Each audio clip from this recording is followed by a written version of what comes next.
Aborsi adalah pengguguran kandungan secara sengaja. Caranya adalah dikeluarkannya janin atau embrio sebelum memiliki kemampuan untuk bertahan hidup di luar rahim, sehingga mengakibatkan kematian. Indonesia adalah negara yang tidak melegalkan aborsi. Undang-Undang Kesehatan Nomor 36 Tahun 2009 Pasal 75 Ayat 1 itu menyebutkan bahwa setiap orang dilarang melakukan aborsi. Dan sanksi terhadap tindakan aborsi sebagaimana disebutkan dalam Undang-Undang Nomor 35 Tahun 2014 Pasal 23C itu menyebutkan bahwa setiap orang dilarang untuk melakukan tindak kekerasan terhadap anak. Jika pasal ini dilanggar, maka pelaku akan dipenjara paling lama 3 tahun 6 bulan dan denda 72 juta. Jika dalam tindakan kekerasan itu anak tersebut mati, maka pelaku harus dipenjara paling lama 15 tahun dan denda 3 miliar. Gereja Katolik menentang segala bentuk tindak aborsi karena berpegang pada prinsip ajaran bahwa kehidupan manusia harus dihormati dan dilindungi secara mutlak sejak awal pembuahannya. Sejak saat pertama keberadaannya, seorang manusia harus diakui hak-haknya. Sebagai seorang pribadi, diantaranya adalah hak untuk hidup.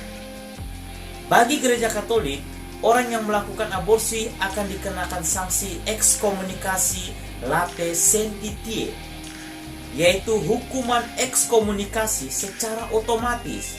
Artinya, begitu orang melakukan aborsi secara tahu dan mau dan sadar, maka otomatis dia terkena ekskomunikasi tersebut. Ekskomunikasi itu juga mengenai mereka yang membantu aborsi.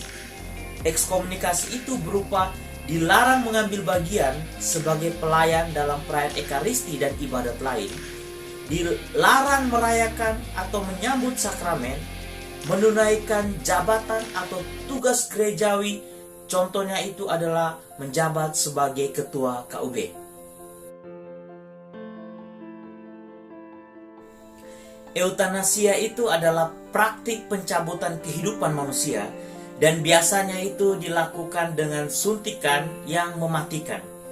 Di Indonesia, eutanasia itu adalah perbuatan melawan hukum.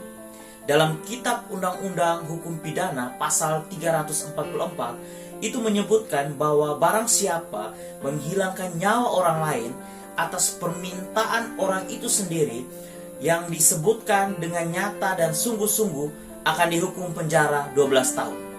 Dan Gereja Katolik dengan tegas menolak eutanasia. Gereja Katolik melalui Kongregasi untuk Ajaran Iman menegaskan bahwa tidak seorang pun diperkenankan meminta perbuatan pembunuhan, entah untuk dirinya sendiri, entah untuk orang lain yang dipercayakan kepadanya. Penderitaan itu harus diringankan bukan dengan pembunuhan, melainkan dengan pendampingan oleh seorang temannya. Hukuman mati adalah suatu hukuman atau vonis yang dijatuhkan pengadilan sebagai bentuk hukuman terberat yang dijatuhkan atas seseorang akibat perbuatannya.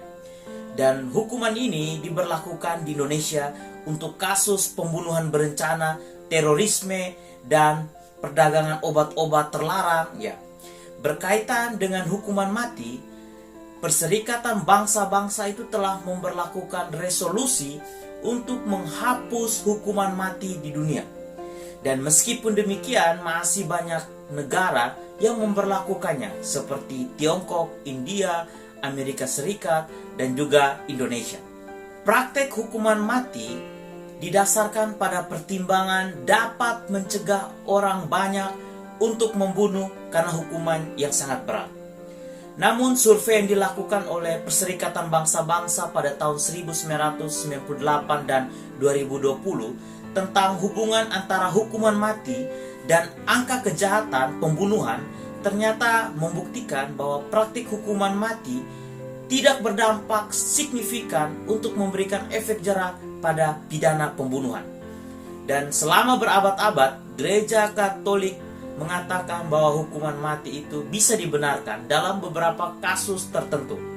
Santo Agustinus mengatakan bahwa hukuman mati seharusnya hanya sebagai sebuah jalan untuk mencegah kejahatan dan melindungi pihak lain yang tidak bersalah.